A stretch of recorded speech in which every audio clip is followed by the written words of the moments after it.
Welcome to the very first episode of Unraveling IT, the entertainment and educational podcast here to help you understand all things IT and how they affect you and your business. Today we have Brian Harmison, the CEO of Corsica Technologies, who will be discussing why you need to be considering an MSP just like you consider an accountant or a lawyer. Brian, thank you so much for being here with us today. Yeah, Lexi, thanks for having me. Yeah, of course. So tell me, what makes you passionate about IT and why are you still in it? Yeah, so my background is in software development, and that's where I've spent a lot of my career up until I got involved in IT and cybersecurity almost 10 years ago.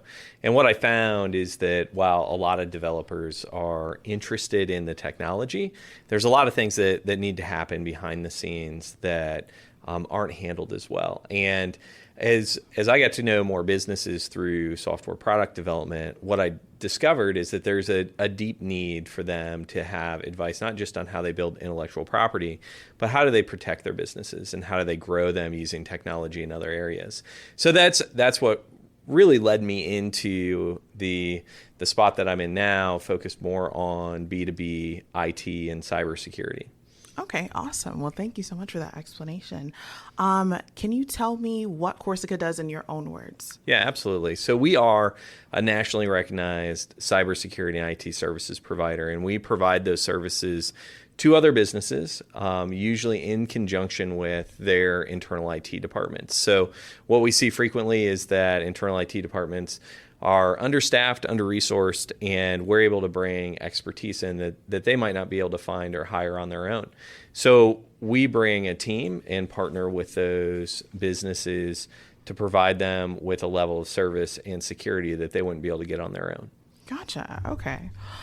So tell me, what are some common misconceptions that you get when you tell somebody about what we do? I think the biggest one that I get is that MSPs want to take over the information technology for a business. And there certainly are some that do. That's not the approach that we take. The way MSP sold themselves 5, 6, 7 years ago was very much a get out of the IT business. We're going to take all this off your plate. And that's just not an accurate representation of what an MSP can actually do. As an outsourced partner, we certainly become part of your culture and part of the way the business operates, but we don't replace those that live in that business, that really know it, that can really help it grow and run well. And so that's probably the biggest misconception, whether it's talking to an IT person or a CFO, is that Corsica's here and they're here, if they're an IT person, that we're there to take their job. And that's just not the case. We are an alternative to them building a team and staffing a team. So we can be a really good partner in a situation like that. So that's the biggest misconception, is we're here to take people's jobs. We're really not. We're providing a specialized service that they're not going to find likely the individual resources to do that. And if they did, it'd be such a big team, most businesses couldn't afford that. Gotcha. And that is also something that is something that people think is that we're much, much bigger than what we are, and that, we have like tons of people. And in reality, one of the great things about Corsica is that we are small enough to be personal. And then what's the other part? Yeah, and big enough to matter. And I think that where the big enough to matter really comes in is that we have enough people, and the vast majority of our staff, as you know, Lexi, is technical in nature. So they're delivering those services. The big enough to matter part is that we're able to hire enough people that we have all the skills and expertise represented, where a lot of smaller MSPs, they have people wearing 3 or 4 hats. Maybe they're not experts, they're more of a generalist, and they're being asked to operate like an expert would.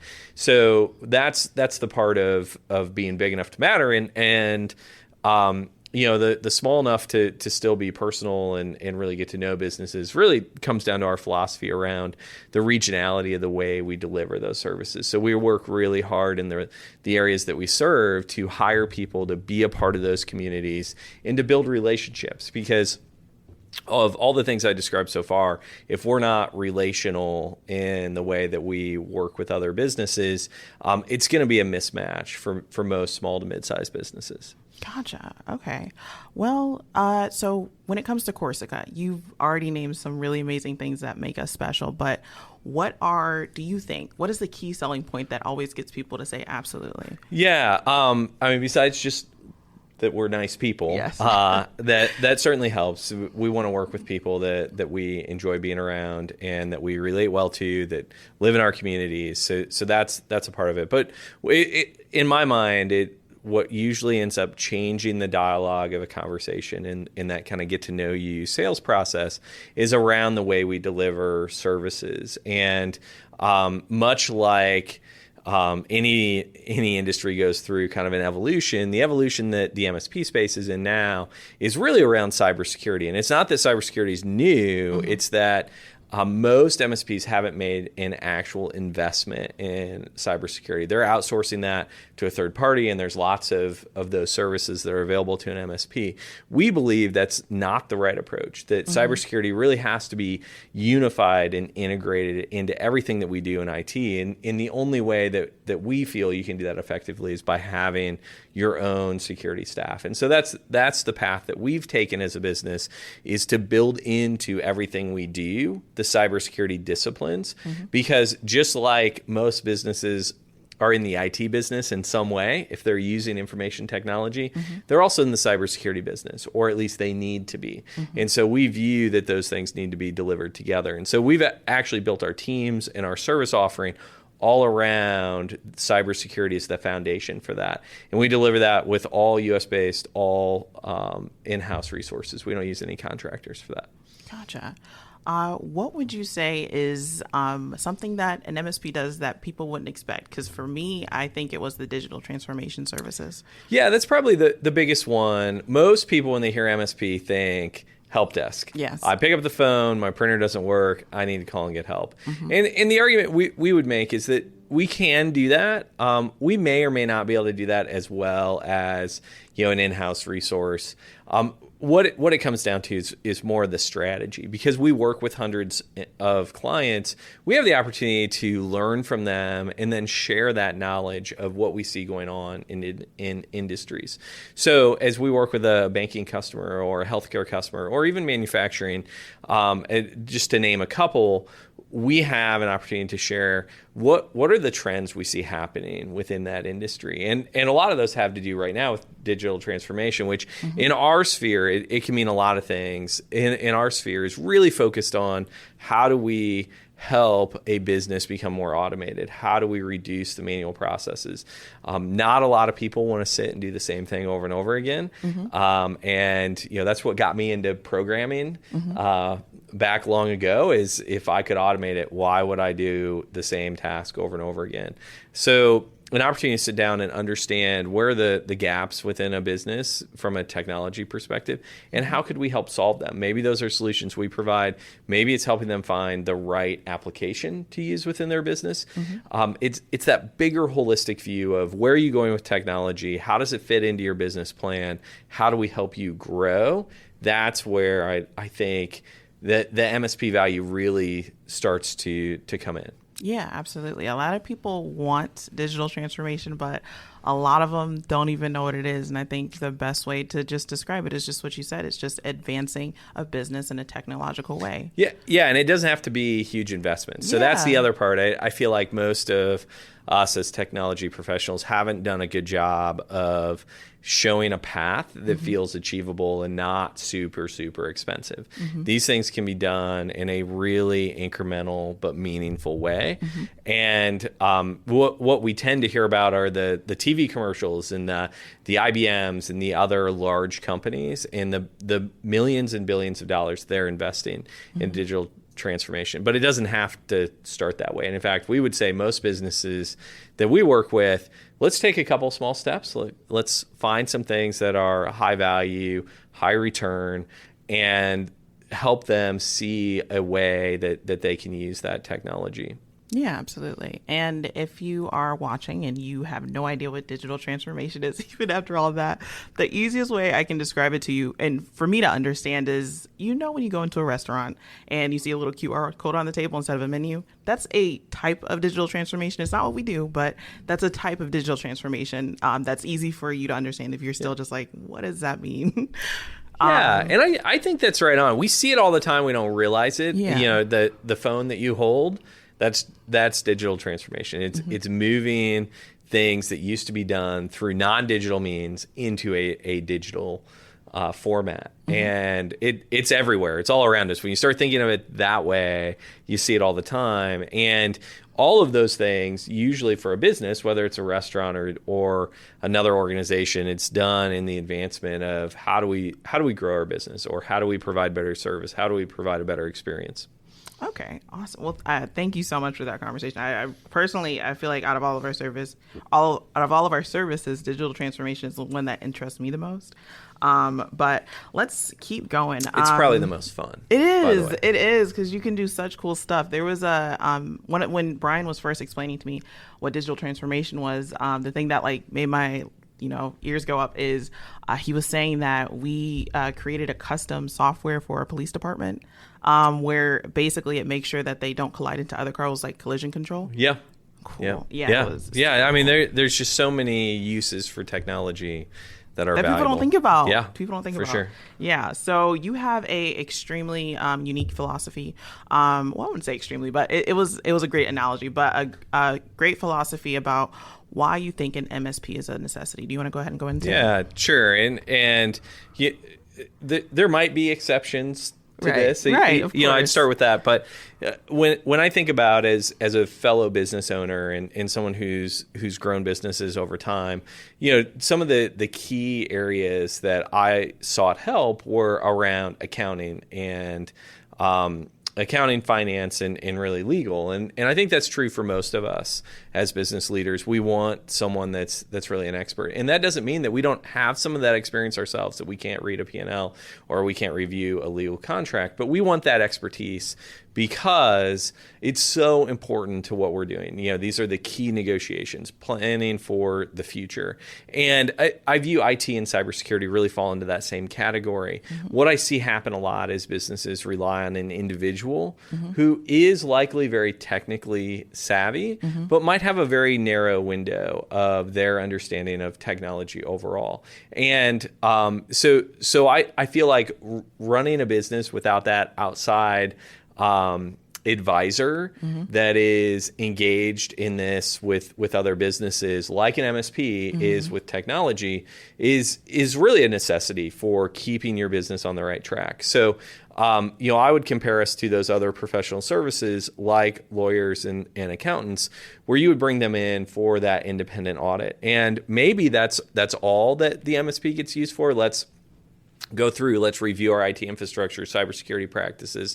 Could be a one-time type engagement, or ideally it's something that's ongoing, so that you're getting that strategy built into the business, working alongside those IT resources who have that kind of limited or institutional view of what technology can do for a business, and let us work alongside them and move that business forward. Gotcha. Well, there you have it. In his own words, why it's absolutely a necessity and why you need to be taking it seriously. So one of the things that I wanted to talk to you about is that over the past few months, the U.S. government has been taking a more on-hands approach when it comes to cybersecurity in the U.S. and data privacy. What do you think that means for the future of MSPs and their necessity? Yeah, that's a great question. And I'd add a little bit of commentary to that. I think that the government's always taken cybersecurity seriously. Right, they haven't necessarily done much about it. And they also tend to be more lagging behind a lot of commercial industry. And so what I like is that we're starting to talk more about individual security as well. So how do we protect individuals? How do we protect our children? How do we protect those that maybe aren't as educated in technology? So I think that's really good. But what it highlights is really this need for expertise. And when it comes to cybersecurity, that expertise is really, really hard to find for most businesses. If they do find it, they don't usually keep it, because what those experts are looking for is they're looking for variety, depth, opportunity to grow. And most businesses can't offer that. So they may hire somebody and they leave soon afterwards, or they leave a year later, and now you're hiring somebody new again, and it's a whole new person with their kind of individual flavor on what cybersecurity is. And so for us as MSPs, as more publicity comes to cyber, you really need to be doing these things.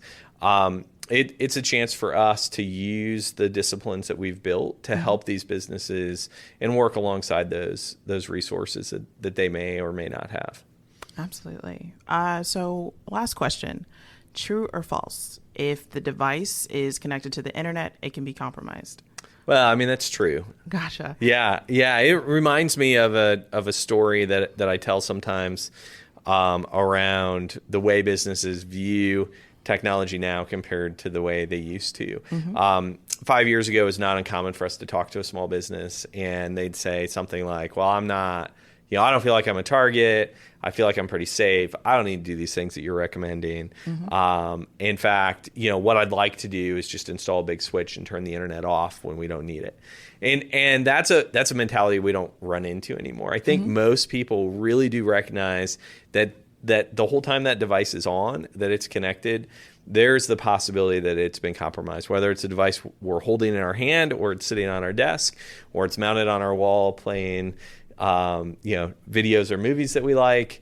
All of those things are potentially threats, and are really one good hacker or one good AI program away from having a compromise. And so we live in a world where we really don't trust anything, and that gets into the whole topic of zero trust. But what we're assuming is we'd rather go in saying this device is likely compromised. How do we protect it? Versus hoping for the best and only detecting that once it happens. Gotcha. So would you say that it's fair that at some point in your life, you're going to experience some type of cyber attack at one point or another? Oh yeah, for sure. And they fall into all different categories. I think the most common one that we talk about is ransomware. It's kind of the most exciting, if you will. But we see it all the way down to individuals, to people that we likely know that have received the call from Amazon support. Amazon support, not that from another country, that are looking for credentials, looking for information. That's just another form of phishing. It might not come by email, it might come by phone. So we're constantly under attack. And the likelihood is that if you went in and scanned the dark web, you'd find some of your credentials out there. Maybe it's from MyFitnessPal, maybe it's from LinkedIn from 7 or 8 years ago. We've all likely been attacked and compromised in some way. And so that comes back to, whether it's a business or an individual, you have to know where you could be exposed, know how you're going to respond, and then actually have the resources available to implement that plan as you respond. And that's especially critical for businesses. We've seen and helped recover businesses after a security event where they had all the right things in place. They checked all the boxes. Cybersecurity insurance questionnaire looked good. If you reviewed the application protection list, it looked good. So they had the technology part down, but they didn't have the people or the process in place. And that's where an organization like Corsica can really come in and help ensure that you don't just have the process, but you have a group dedicated to following that process and responding to it.